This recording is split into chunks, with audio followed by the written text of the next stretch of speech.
আলু কেনা পছন্দ করি, আর যদি বানানো যায় এইভাবে আলু ভাজি। তো এখানে আমি 6টা ছোট সাইজ আলু ছিলে জলে ভিজিয়ে রেখেছিলাম। তো কেটে ভিজানো আর ছিলে যদি গোটা আলু জলে ভিজিয়ে রাখি একই কাজ হয়। যখন আমরা ভাজি করি তখন এটা ভাজি করার সময় ভেঙে যাওয়া, গলে যাওয়া বা ফ্রাই প্যানে সেটে যাওয়া কোনোটাই হয় না। আর যতক্ষণ ঘোলা জল বেরোবে ততক্ষণ তো ধুতে হবে। তো আলুগুলো আমি এইভাবে কেটে নিচ্ছি। যেটা একটু বড় সাইজ সেটা আমি গোল গোল চাকচাক করে কেটে তবে কুচিয়ে নিচ্ছিলাম, আর যেটা একটু ছোট সাইজ সেটা আমি খাড়া করে স্লাইসগুলো করেছি, তারপরেই কুচিয়ে নিয়েছি।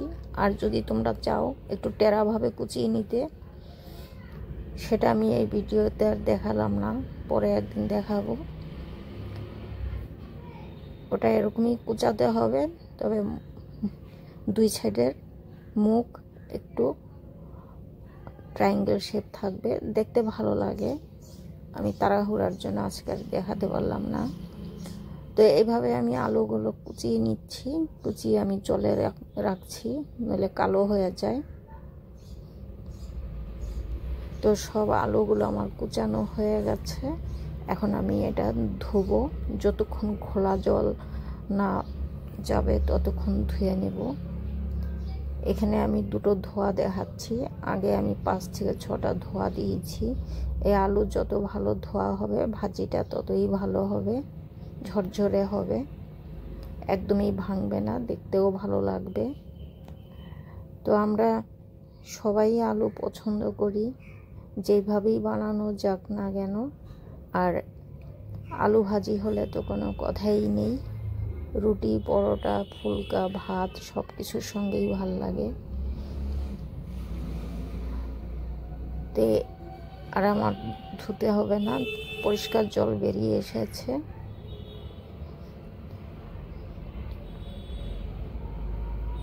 তো আলুর থেকে ভালো মতো করে জলগুলো আমি ছেঁকে নিব। ছাঁকনিতে ছাঁকতে হবে না, এইভাবে বলের মধ্যে কাত করে ধরলেই জল বেরিয়ে আসবে।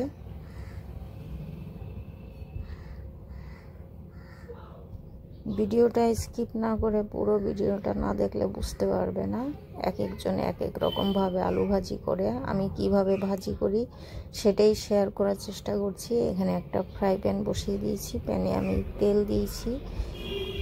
এই রান্নাটা রিফাইন্ড অয়েলই করব, আজকে আর সর্ষের তেল ইউজ করব না। তো প্রথমেই দিয়ে দিলাম দুটো শুকনো লঙ্কা। শুকনো লঙ্কাটা একটু ভাজা হবে, ভালো ভাজা হলে ফ্লেভার বেরোয়।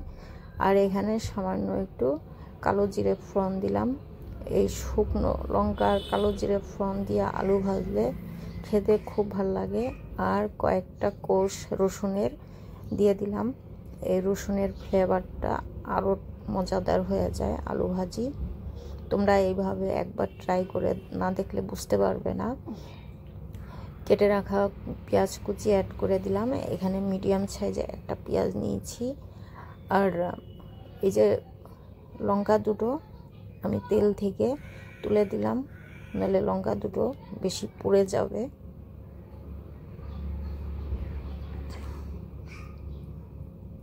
স্বাদ মতো নুন অ্যাড করে দিলাম।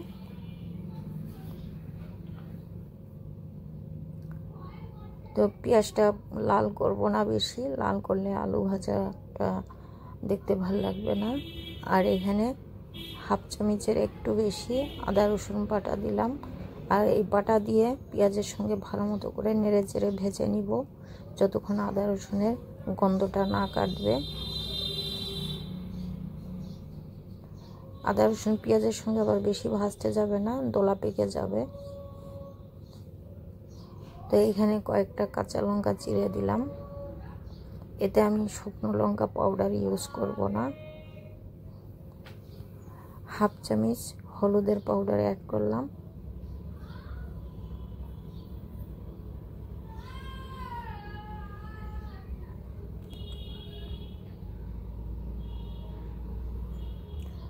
হাফ চামচেরও কম জিরে পাউডার। জিরে পাউডার সব সময় কম লাগে। আর হাফ চামচ ধনে পাউডার। তো এই পাউডার মশলাগুলো আমি এই পেঁয়াজ তেলের মধ্যে ভেজে নিচ্ছি, এতে জল অ্যাড করব না। তো মশলা আমার ভাজা হয়ে গেছে, এখন আমি আলু কুচিগুলো অ্যাড করে দিচ্ছি। আলু অর্ধেকটা দিয়ে নেড়ে ভালো মতো করে, অত ভালো মিশাবার দরকার নাই, কিন্তু মিশাতে হবে, নাহলে পুড়ে যাবে। তারপরে বাকি আলুগুলো ঢালবে। তো বাকি আলুগুলো আমি দিয়ে দিচ্ছি।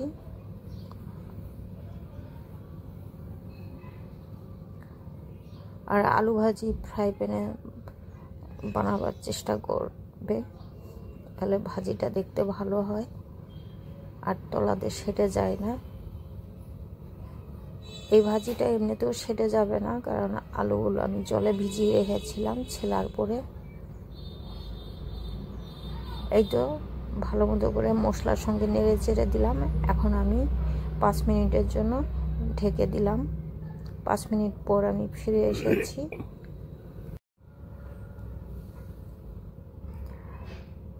তো 5 মিনিট পর এসে আমি ভালো মতো করে আলুগুলো উপরেরটা নিচে, নিচেরটা উপরে করে দিচ্ছি। এখনো সেদ্ধ হয়নি, আরও টাইম লাগবে।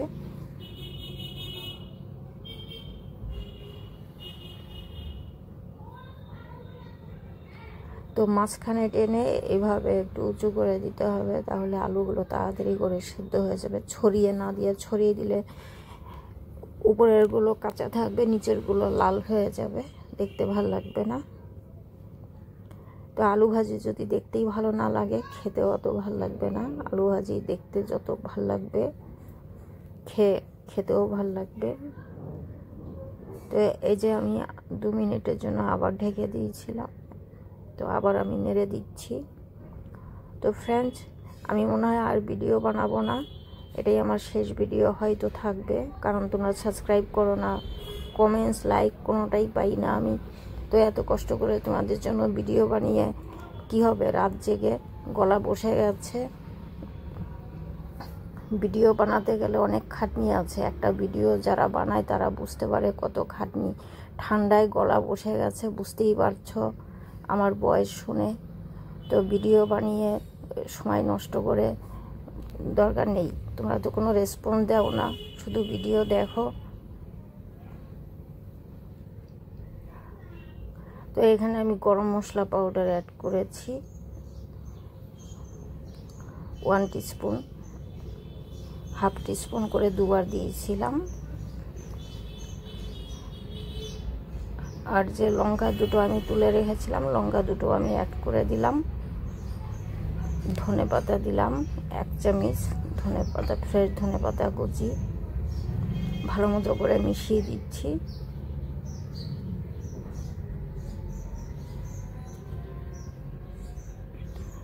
এটা কচুরি মেথি, এটাও আমি একটুখানি দিয়ে দিচ্ছি। এটা আমার কাছে যতটুকু ছিল অল্পই ছিল, এটাই আমি অ্যাড করে দিচ্ছি, ভালো ফ্লেভার আসবে।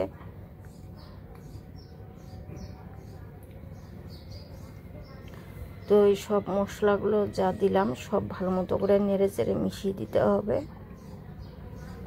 গ্যাসের ফ্লেমটা আমি একটু বাড়িয়ে দিয়েছি। হয়ে গেছে, এই যে খাওয়ার জন্য পুরোভাবে রেডি আলু ভাজি। এটা সব কিছুর সঙ্গে খাওয়া যাবে, ফুলকা, পরোটা, ভাত। বাচ্চারা তো ভাতের সঙ্গে পছন্দ করে। তো কেমন লেগেছে আমার এই আলু ভাজি রেসিপি, আশা করি কমেন্টস করে জানাবে। আমি সেরকম রেসপন্স পাই না, একটা ভিডিওর পিছনে অনেক খাটনি। তোমরা ভিডিও বানাও, তোমরা তো জানো।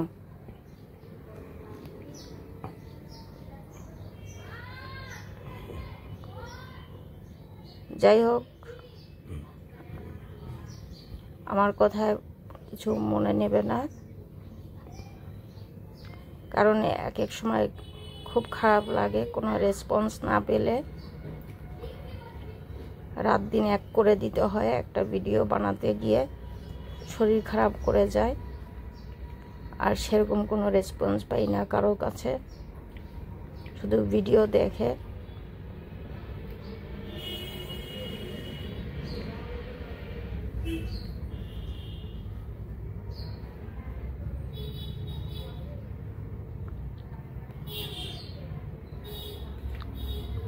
একদিন ভিডিও দেখে চলে গেলে তো হবে না, দেখতে হবে না?